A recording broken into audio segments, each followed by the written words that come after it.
வணக்கம் மக்களே, நாம இந்த ஆரோக்கியமான பதிவில் வேப்பிலையில் நிறைந்துள்ள மருத்துவமைகளை பற்றி நம்ம விளக்கமாக பார்க்க போகிறோம். நம்மள பல பேரும் வேப்பிலையை வெறும் ஆன்மீகத்துக்கு மட்டுமே பயன்படுத்திட்டு இருக்கக்கூடிய ஒரு மூலிகையாக வச்சிருப்போம். ஆனால் அதில் நிறைய மருத்துவன்மைகள் நிறைந்திருக்குன்னு தெரிஞ்சுக்கொள்வோம். ஸோ அதன் மூலமாக அதை நம்ம எடுத்துக்கொள்ளும் போது கிடைக்கக்கூடிய ஊட்டச்சத்துக்களால் என்னென்ன மருத்துவன்மைகள் நமக்கு கிடைக்குது அப்படின்றத பற்றி விளக்கமாக பார்க்க போகிறோம். அதை பற்றி பார்க்குறதுக்கு முன்னாடி இந்த வீடியோவுக்கு மட்டும் ஒரு லைக்கை கொடுத்துட்டு இந்த தகவலை உங்களுக்கு தெரிஞ்சவங்களுக்கும் ஷேர் பண்ணிவிடுங்க. ஏன்னா அது அவங்களுக்கும் பயனுள்ளதாக இருக்கக்கூடிய ஒரு ஆரோக்கியமான பதிவு தான்.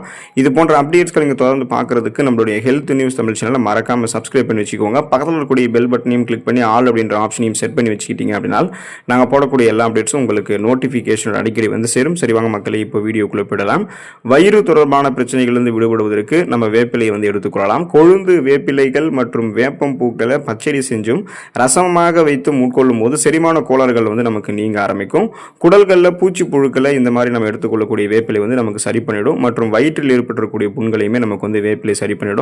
ஸோ அதனால் வந்து பார்த்தீங்கன்னா உங்களுக்கு வயிறு சார்ந்த பிரச்சனைகள் ஏதாவது இருக்குது, அதில் குடல் புழுக்கள் பூச்சிகள் இருக்குது அப்படின்னா அதை க்யூர் பண்ணுறதுக்கு நீங்கள் கொழுந்து வேப்பிலைகள் மற்றும் வேப்பம் பூக்களை பச்சடி மாதிரி செஞ்சும் ரசமாக எடுத்துக்கொண்டு வந்தீங்க அப்படின்னா அந்த செரிமான கோளாறுகளும் உங்களுக்கு நீங்கிடும். பூச்சிகள் புண்கள் எதுவுமே உங்களுக்கு புழுக்கள் எதுவுமே உங்களுக்கு வந்து வயிற்றில் இருக்காது.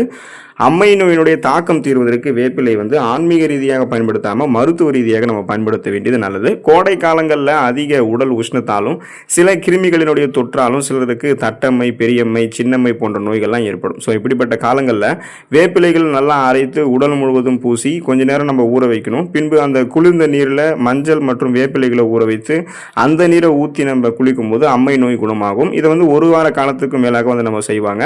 இது என்ன பண்ணும் அப்படின்னா நம்மளுடைய உடலில் இருக்கக்கூடிய வெப்பத்தை தனித்து உடலை குளிர்ச்சிப்படுத்தி கொப்புளங்கள் இருக்கக்கூடிய கிருமிகளை அகற்றி நம்மளுடைய அந்த அம்மை நோயினுடைய தாக்கத்தை விடுபட வைக்கிறதுக்கான உயர்தர கிருமி நாசினி வேப்பிலையிலிருந்து நமக்கு பயன்படும். விஷம் முறிவாக நமக்கு வேப்பிலை பயன்படுத்தப்பட்டு கொண்டிருக்கு. வேப்பிலை கொழுந்துகளை தினந்தோறும் சாப்பிட்டு வருபவர்களுக்கு அவர்களினுடைய ரத்தத்தில் நோய் எதிர்ப்பு திறன் அதிகரிக்கும். மேலும் பாம்பு மற்றும் இதர விஷ ஜந்துக்களிடம் கடிபடக்கூடிய பட்சத்தில் வேப்பம் கொழுந்துகளை அதிகம் உண்ணும் போது விஷம் உடலில் வேகமாக பரவது கட்டுப்படுத்தப்படும். அதுக்கப்புறம் முறையான விஷ நீக்கி சிகிச்சையை மருத்துவமனைக்கு சென்று நம்ம மேற்கொள்ளணும். வெறும் வேப்பிலைகளை மட்டுமே சாப்பிட்டு அந்த விஷம் முறிஞ்சிடும் அப்படின்னு நினைக்கக்கூடாது. அது தவறான விஷயம். நம்ம வந்து ஒரு முதலுதவி சிகிச்சை மாதிரி அந்த வேப்பிலைகளை எடுத்துக்கிட்டோம்னா அந்த விஷம் வந்து நமக்கு மேலும் பரவ தடுக்கப்படும். தோல் வியாதிகள் தீர்ந்து போவதற்கு நம்ம வேப்பிலைகளை பயன்படுத்த வேண்டியது அவசியமாக இருக்குது. நமது தோலில் வந்து வேர்க்குரு, அரிப்பு, படை, தேமல் போன்ற பல்வேறு வகையான நோய்கள் ஏற்படும். ஸோ குறிப்பாக ஸ்கின் டிசீஸில் இந்த சோரியாசிஸ் இது மாதிரி நிறைய இருக்கும். வேப்பிலைகள் மற்றும் அதனுடைய பூக்களை நன்றாக அரைத்து வாரத்திற்கு ஒரு முறை உடலெங்கும் நம்ம பூசி அது காய்ந்ததுக்கப்புறம் சற்று இதமான நீரில் குளித்து வந்தோம் அப்படின்னா பல தோல் சம்பந்தமான வியாதிகள் நமக்கு நீங்கிடும். ஸோ ஸ்கின் டிசீஸ் வந்து ஃபுல் அண்ட் ஃபுல் வந்து உங்களுக்கு கம்ப்ளீட் ஆகிடும், கிளியர் ஆகிடும். உங்களுக்கு வந்து எந்த விதமான ஸ்கின் டிசீஸும் உங்களுக்கு வந்து ஏற்படாது.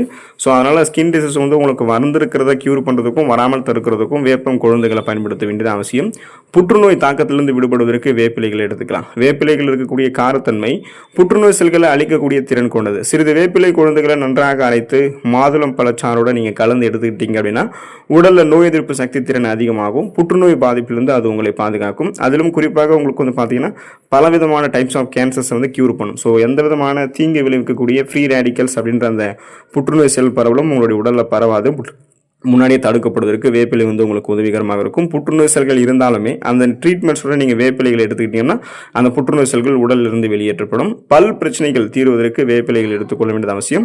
வேப்பிலைகளை பச்சையாக மென்று தின்னும் போது அதனுடைய சாறுகள் நம்மளுடைய ஈறுகளில் படும்போது ஈறு சம்பந்தமான பிரச்சனைகள் நமக்கு வந்து நீங்க ஆரம்பிக்கும். பற்களில் வந்து சொத்தை ஏற்படாமல் இருக்கிறதுக்கும் அது வந்து நமக்கு ஹெல்ப் பண்ணும். வாய் துர்நாற்றத்தையுமே நமக்கு வந்து நீக்கிவிடும். ஸோ குறிப்பாக பார்த்தீங்கன்னா இப்போ நம்ம அந்த ஈறுகளில் ரத்த கசிவு ஏற்படுவது, அதன் மூலமாக பற்கள் வலுவிழுந்து போவது, பற்களில் வந்து மஞ்சள் கரை படிந்து பிளேக் உருவாவது, கிருமி தொற்று ஏற்படுவது, பற்சொத்தை, பற்கூச்சம் இந்த மாதிரி எதுவுமே இருக்காது. தாடை எலும்பு அடர்த்தி உங்களுக்கு வந்து ஆரோக்கியமாக இருக்கும். அதே போல் வந்து பார்த்தோம்னா வாய் புத்துணர்ச்சி சுவாசம் பெறும், ஒரு புத்துணர்ச்சியான சுவாசம் வந்து உங்களுக்கு கிடைக்கும். கிருமி தொற்று வந்து உங்களுக்கு நீங்கிடும்.